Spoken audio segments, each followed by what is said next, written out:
లవోదికీయ పట్టణంలో ఉన్న వారి కోసం ఈ యొక్క మాటలు రాస్తున్నానని చెప్పారు.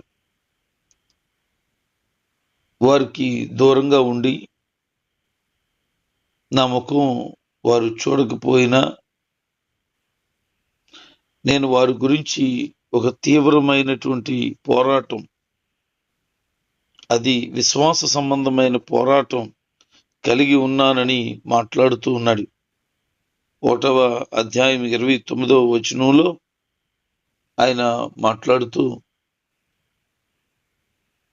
కార్యసిద్ధి కలుగుజేయు ఆయన క్రియాశక్తిని బట్టి నేను పోరాడుచు ప్రయాసపడుచున్నాను అనే మాటను కంటిన్యూ చేస్తూ ఉన్నాడు. విశ్వాస సంబంధమైన పోరాటం పోరాడుతూ తన ప్రార్థనలో దేవునితో పెనుగులాడుతూ ఉన్నాడని, ప్రతి విశ్వాసి కూడా క్రీస్తుకు విలువైన వ్యక్తే, లోకం ఎదుట క్రీస్తు పేర ధరించిన వాడై దేవునిలో ఉండవలసిన వాడుగా ఉన్నాడు అనేది దావీదు యొక్క ఉద్దేశం. వారి హృదయంలో ప్రేమ ఉండాలని, వారిని ఆత్మీయంగా ప్రోత్సహిస్తూ వారికి సంపూర్ణమైన నిశ్చయత, ఐశ్వర్యం అంతా కలగాలని, ఆ తర్వాత దేవుని రహస్యాన్ని, ఆత్మీయ సత్యాన్ని, దేవుని యొక్క ప్రభావమును అనగా తండ్రి కుమారుని యొక్క ప్రభావమును గ్రహించగలుగుతారని నేను ప్రార్థనలో పోరాడుతూ ఉన్నాను. మీరు ఆత్మీయమైనటువంటి పరిజ్ఞానం పొందాలి, దైవికమైన జ్ఞానాన్ని సొంతం చేసుకోవాలి అని అంటే మీ కొరకు నేను ప్రార్థన చేస్తూ ఉన్నాను, అది మీకు అనుగ్రహించబడుతుంది అని. శరీర సంబంధమైన ఐశ్వర్యం కొరకు కాక ఆత్మ సంబంధమైన జ్ఞానం అనబడినటువంటి ఐశ్వర్యం కొరకు మాట్లాడుతున్నాడు. ఈరోజు ప్రార్థన చేసేవాళ్ళు, ప్రభువా నాకు ఐశ్వర్యం ఇయ్యి, ధనం ఇవ్వండి అని ప్రార్థన చేస్తారు. కానీ పౌలు గారు మాట్లాడుతూ అంటున్నారు, ఆత్మ సంబంధమైన ఐశ్వర్యం కొరకు మాట్లాడుతున్నాడు. ఆ శరీర సంబంధమైన మనసు ఉండి ధనం మీద మనసు ఉంటే ఈరోజు కలిగి ఉండొచ్చు, రేపొద్దున్న సమస్తాన్ని పోగొట్టుకోవచ్చు. లోకంలోకి సామెత ఉంది, వాళ్ళు బళ్ళవుతాయి, బళ్ళు వాళ్ళవుతాయి అని. సమృద్ధి కలిగి ఉండవచ్చు, తర్వాత సర్వము కోల్పోయి ఉండవచ్చు. కానీ దేవుని ప్రేమ ఎప్పుడు దూరం కాదు. ఆయన గురించిన జ్ఞానం మరింతగా మనలను ఆత్మీయంగా బలపరచగలుగుతుంది. అందుకనే ఆత్మ సంబంధమైన వారమై ప్రభువులో కట్టబడిన అనుభవంలోనికి సాగవలసిన వారుగా ఉన్నాం. దేవుని యొక్క జ్ఞానమే మనకు గొప్ప ధననిధి అని చెప్తూ, ఎవరైనా మిమ్మల్ని తీయని మాటలతో గనక మోసపుచ్చుతూ ఉన్నారేమో జాగ్రత్తగా చూసుకోండి. తీయని మాటలంటే ఇతరులని మోసపుచ్చేటట్లుగా బయటికి కనపడరాళ్ళు, అంతరంగంలో ఉంటది, వారు ఊహల్లో ఉంటది. వారు మాట్లాడుతున్నటువంటి విధానాన్ని గ్రహించగలగాలి. వేదాంతాలను, మతాన్ని చాలా నమ్మించే రీతిలో అవి ఉంటాయి. అలాంటి విషయాలు మాట్లాడుతారు. దేవునిలో నమ్మకంగాని ఆయన మూలంగా కలిగేటువంటి సత్యాన్ని, వాస్తవాన్ని అర్థం చేసుకునే సామర్థ్యం వల్ల మాత్రం గాక మనం తప్పుదారులు గుర్తించి నిరాకరించగలిగిన వారుగా ఉండాలి. వారు మాట్లాడుతున్నటువంటి తీయని మాటలకు లొంగిపోయావా, నీ జీవితం నాశనం అయిపోతుందని చెప్తున్నాడు.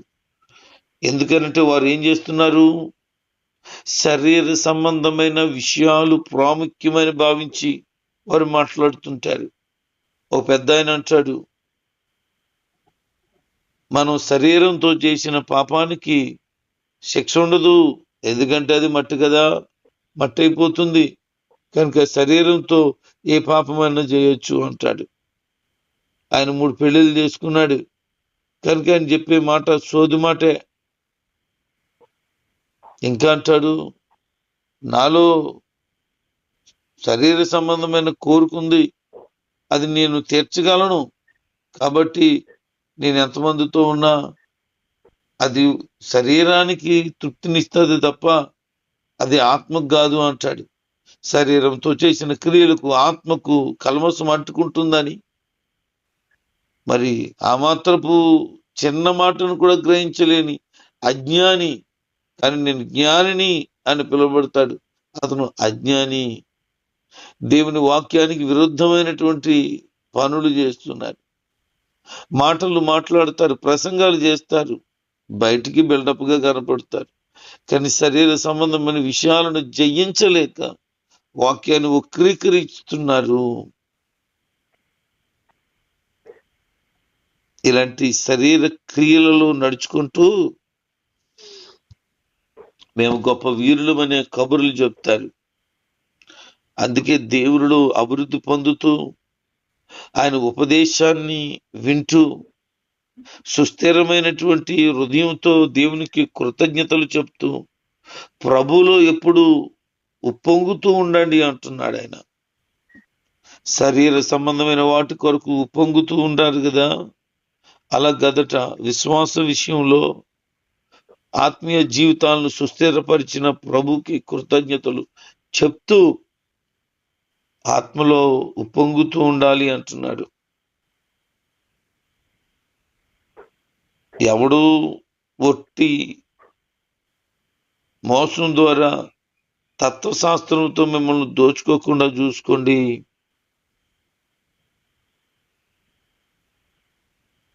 ఇది ఒక హెచ్చరిక. అదేంటంటే అబద్ధమైన ఆలోచన విధానం, మత్తులో పడిపోవడమే. కొలసీ వారు ఎదుర్కొంటున్న అబద్ధమైన ఉపదేశాల గురించి పౌలు రాస్తున్నాడు. ఈ రోజుల్లో మనకు ఎదురవుతున్నవి లాంటివి అప్పుడు కూడా ఉండి ఉండొచ్చు. అందుకే భిన్నమైనటువంటివి అభిప్రాయాలు ప్రజల్లోనికి వస్తున్నాయని జాగ్రత్తగా ఉండమని చెప్తున్నాడు. ఈ దినాల్లో కాదు, ఆ దినాల్లో కూడా అలాంటి అబద్ధపు బోధలు ఉన్నాయి. యేసు ప్రభుకి చోటు ఇవ్వలేని వేదాంతమైన, తత్వమైన, మత వ్యవస్థ అయినా, ఏ ఆలోచన అయినా కూడా వ్యర్థమే. అది మోసకరం.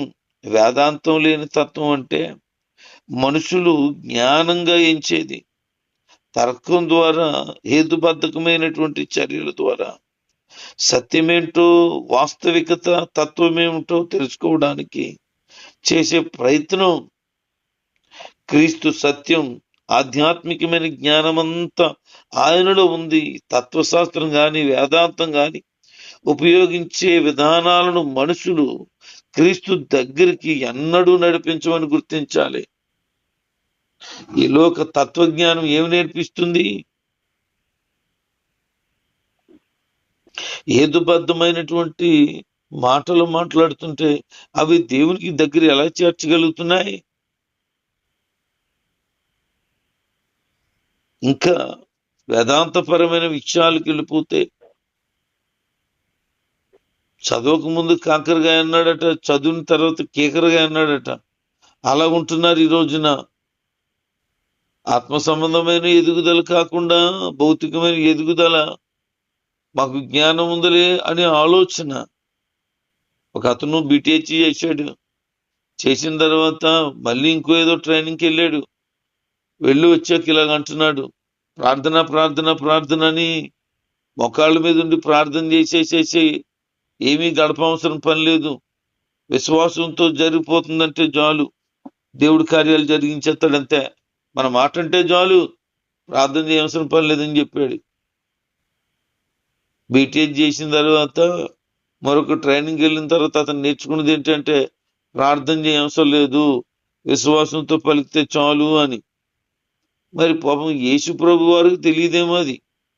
40 రోజులు ఉపవాసం ఉండి ప్రార్థన చేశాడు అనవసరంగానే. ప్రతిరోజు గెత్సేమనే వనానికో ఏ కొండకో వెళ్ళి ప్రార్థన చేసేవాళ్ళు. ఆయన ప్రార్థన చేస్తే చెమట రక్తంగా కారిపోతూ ఉండేది. ఎందుకంటో అవసరం లేదు కదూ. జనరల్గా ఆయన మాట్లాడితే సరిపోద్ది కదా.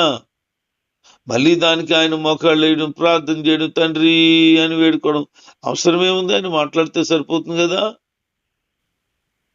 చదువు ఎక్కువైతే ఇలాగే ఉంటది. విద్య లేని వాడు ఎంత పసుపు అనేవాళ్ళు. కాదు కాదు కాదు, ఆ సామెత కొంచెం రివర్స్ లో పెట్టాలి ఇప్పుడు. విద్య ఎక్కువైన వాడు వింత పశువు అని. దేవుని గురించిన జ్ఞానం పొంది మత సంబంధమైన ఆలోచనల చేత మునిగిపోయి దైవత్వాన్ని మరిచి విడిచి తిరిగిన వారుంటే మరి వారు ఎప్పుడు సత్యాన్ని తెలుసుకుంటారు?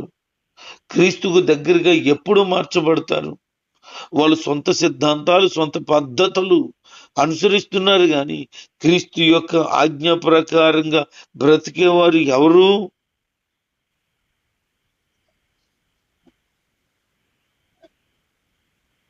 సర్వాధికారానికి, ప్రభుత్వానికి పై అధికారి అయిన క్రీస్తులో మనం సంపూర్ణులవ్వాలి.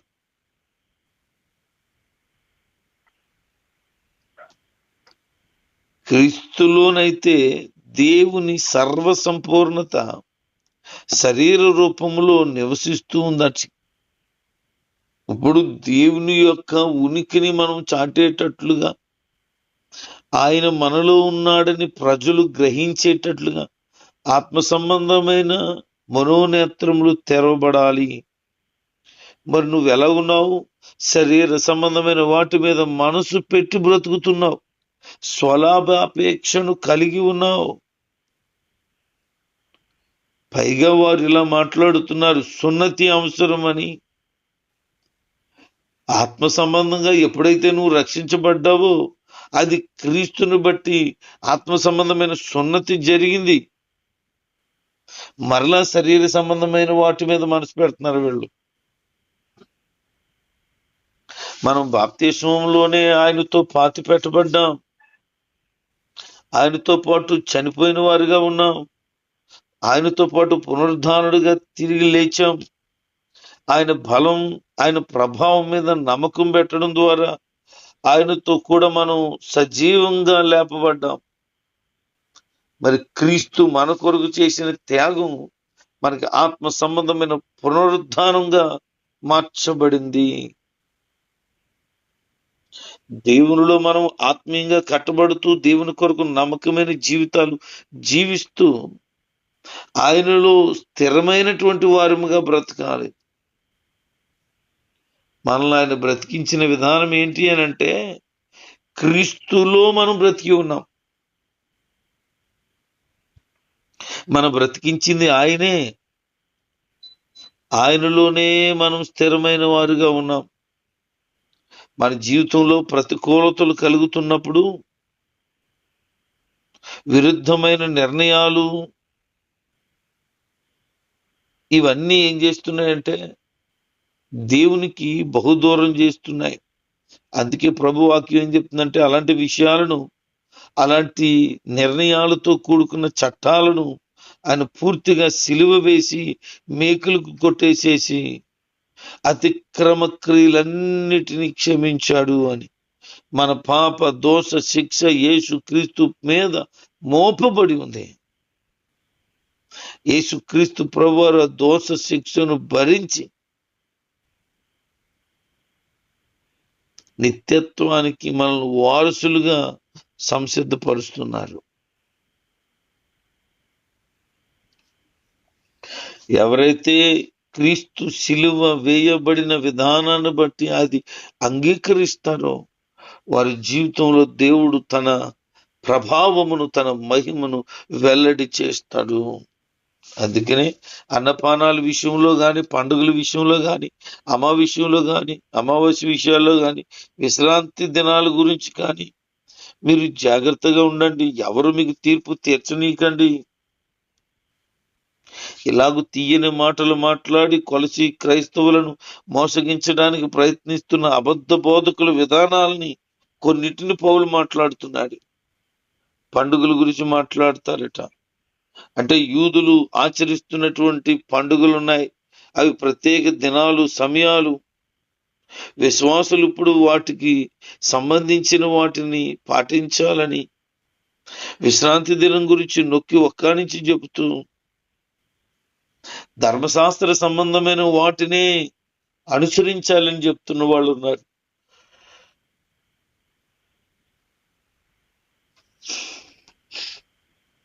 యేసుక్రీస్తు ప్రభువారు ధర్మశాస్త్రాన్ని కొట్టివేశాడు. ఆయన అంటే దానిని పూర్తిగా నెరవేర్చాడు. మనము క్రీస్తులో ఉన్న పాత నిబంధనల సంబంధమైన ధర్మశాస్త్రములో లేవు. క్రీస్తులో ఉన్నాము గనుక పండుగలు అనగా యూదులు కలిగినటువంటి పండుగలకు మనకు సంబంధం లేదు. పస్కా పండుగ అయినా, పులియని రొట్టెల పండుగ అయినా, అలాగే ఇతరమైనటువంటి పండుగలు 6 ఏదైనా, మనం కాల్పు పండుగ అయినా ఇలాగ మనం ఏమి ఆచరించవలసిన పని లేదు. మనదంతా విశ్వాసంతో దేవుని మీద నమ్మకంతో ఆధారపడి ఉంది. మరి కొంతమంది ఈ విశ్రాంతి దినాల కోసం ఆలోచన చేస్తున్నారు. కొంతమంది అమావాస్య దినాన్నే ఆరాధన పెడతారు. వీళ్ళందరికీ నేను చెబుతున్నాను, ఆత్మ సంబంధమైనటువంటి జ్ఞానం లేక ధర్మశాస్త్ర సంబంధమైన అక్షర జ్ఞానాన్ని కలిగి ఉన్నారని. అది పేపర్ ఎప్పుడో ఆత్మ సంబంధమైన జ్ఞానం కాక అజ్ఞాన సంబంధమైన ఆ పేపర్ నటి యేసు ప్రభు వారు శిలువ వేసేసారట. అందుకని ఇలాంటి విషయాలు ఎవరు తీర్పు తెచ్చుకున్నా చూసుకోండి. మరో నేత్రాలకు గుడ్డితనం కలిగిన వాడు తనకి ఇష్టం వచ్చినట్లు బోధిస్తాడు. ఆత్మ సంబంధమైన జ్ఞానమును లేనివాడు తన బోధలే నిజమని ప్రజలను నమ్మిస్తాడు. కానీ నిజ సత్యం బయలుపరచబడిన దినాన్న ఆ నిజ దేవుడిని యేసు క్రీస్తు ఎదుట మోకరించక తప్పదు. ఆత్మ సంబంధమైన వాటి విషయమే మనం మాట్లాడుకుంటున్నాం. శరీర సంబంధమైన విషయాలు మనకెందుకు? అందుకే రాబోయే వాటి యొక్క ఛాయగా ఆ యేసుక్రీస్తు యొక్క మరణానికి ముందు ఉన్నవి ఉన్నాయి. అయితే నిజస్వరూపం క్రీస్తులోనే ఉన్నది. క్రీస్తులో కనిపించిన ఆధ్యాత్మిక సత్యాలు పాత నిబంధనలో నియమాలు, ఆజ్ఞలు చిన్న దృష్టాంతాలుగా, చిన్న చిహ్నాలుగా మాత్రమే ఉన్నాయి, కానీ వాటిని పాటించమని కాదు. ధర్మశాస్త్ర సంబంధమైన విషయాలలో చాలా మంది మునిగిపోయి కపటంతో, వినయముతో దేవదూతలను పూజించడంలో ఇష్టమున్న వారుగా మారిపోతున్నారు. బహుమతికి అనగా ప్రభు ఇచ్చేటువంటి బహుమతికి అడ్డుపడుతున్నారు. అలాంటి వారిని చూచి వారికి దూరంగా ఉండండి అని చెప్తున్నాడు. కానీ ఈరోజు ఏం చేశారు జనాలు? భ్రష్ట మనసుకు అనగా కపటముతో ప్రభుని ఆరాధన చేస్తున్నారు. దేవదూతలను ఆరాధన చేస్తున్నారు. కాకినాడ పట్టణంలో యెరూషలేము దేవాలయం ఉంటుంది. మా అక్క బ్రతుకున్న దినాల్లో కొంతకాలం ఆ మందిరానికి వెళ్ళింది. అక్కడ చేసే బోధ ఏంటంటే దేవదూతలు దిగి వచ్చారు, నాతో మాట్లాడుతూ ఉన్నారు. చెప్పండి, అలాగే, ఓకే అని అనేవాడు. ఆ విషయం ప్రజలకు చెప్పేవాళ్ళు. లక్షలు లక్షలు సొమ్ము సంపాదించారు. అమాయకమైన జనం దేవదూతలు దిగి వచ్చారని, ఆ స్థలంలో ఉన్నారని మాట్లాడుతూ ఉంటే ఆ మాటలకు ప్రజలు ఆకర్షితులై నా జీవితం లక్షల కోట్లు సంపాదించేదిగా అయిపోతుంది అని భావించారు. వాళ్ళ ఆత్మీయ విషయాల మీద కాక శరీర సంబంధమైన వాటి మీదే మనసు పెట్టారు. అందుకే భ్రష్ట మనసుకు వాళ్ళు అప్పగించబడ్డారు. యేసుక్రీస్తును మనం హత్తుకుని క్రీస్తులో మనం ఉండవలసిన వారమై ఆయన అనుగ్రహించే ఆత్మ సంబంధమైన ఆహారం ద్వారా పోషించబడుతూ దైవికమైనటువంటి శక్తిని, సామర్థ్యమును పొందుకొని దేవుల్లో ఎదుగుతూ వర్ధిల్లుతూ ఉండాలి. అది దేవుడు కోరుకుంటున్నది. కాబట్టి ఈ లోక సంబంధమైనటువంటి ఈ లోకానికి సంబంధించినటువంటి నియమాలు కానీ, ఆచారాలు కానీ, పద్ధతులు కానీ పాటించిన అవసరం పనిలేదు. ఎందుకంటే మనం క్రీస్తులో కూడా చనిపోయాం. అంటే ఈ లోకములో బ్రతుకుతూ ఉన్నట్లుగా ఈ నిర్ణయాలకు లొంగిపోకూడదు. ఒకవేళ లొంగిపోతే ఇంకా క్రీస్తులో నువ్వు బ్రతికి లేవు అని అర్థం. మాటలు అర్థమవుతున్నాయా? గ్రహించగలుగుతున్నారా? ఇంకా లోక సంబంధమైన అన్ని సంబంధమైన పద్ధతులు, ఆచారాలు, వ్యవహారాలను చేస్తూ నడుస్తూ ఉన్నారు. ఆయన కొరకు నిలబడలేని స్థితి.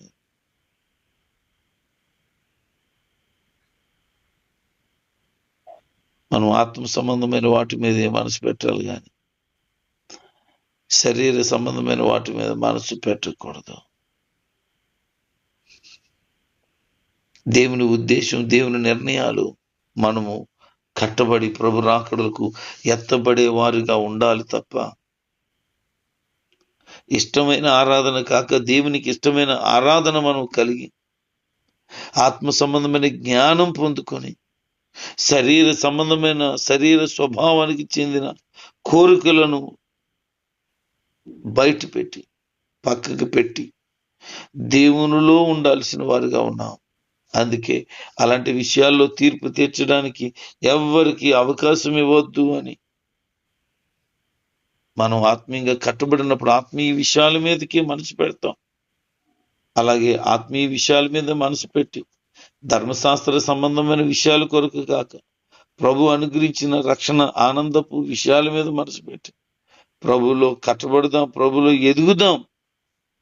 అట్టి విధంగా ప్రభు మనకు సహాయం చేస్తూ మనల్ని పరిపూర్ణమైన ఆత్మ సంబంధమైన వారిగా నడిపించును గాక. ఆమేన్.